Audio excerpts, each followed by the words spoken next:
Momen pengantin di Temanggung naik gerobak saat resepsi, anti-mainstream tuai sorotan. Beredar di media sosial sebuah video yang memperlihatkan pasangan pengantin asal Kabupaten Temanggung, Jawa Tengah. Di saat pengantin lain dating dengan mengendarai mobil mewah, namun tidak bagi keduanya. Pasangan mempelai ini dating ke resepsi pernikahan menaiki gerobak dan diarak teman-temannya. Dalam video yang diunggah oleh pemilik akun Instagram Kejadian Temanggung, terlihat kedua mempelai duduk di gerobak tersebut dan didorong beberapa orang. Mereka melintasi jalan perkampungan sampai ke panggung pesta pernikahan. Sontak saja keduanya menjadi pusat perhatian. Baik pengantin pria maupun perempuan tampak tertawa dengan peristiwa tersebut.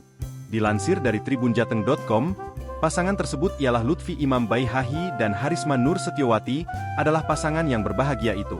Pesta mereka berlangsung di Desa Ngeroto, Kecamatan Pringsurat, Temanggung, Minggu, 23 Juni 2024.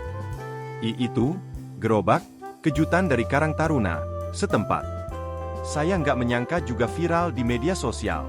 Full bahagia, ujar Imam, Selasa, 25 Juni 2024. Senada dengan suaminya, Risma mengaku, semeringah atas ulah teman-teman Imam. Walaupun, dia sempat merasa malu saat diarak menggunakan gerobak.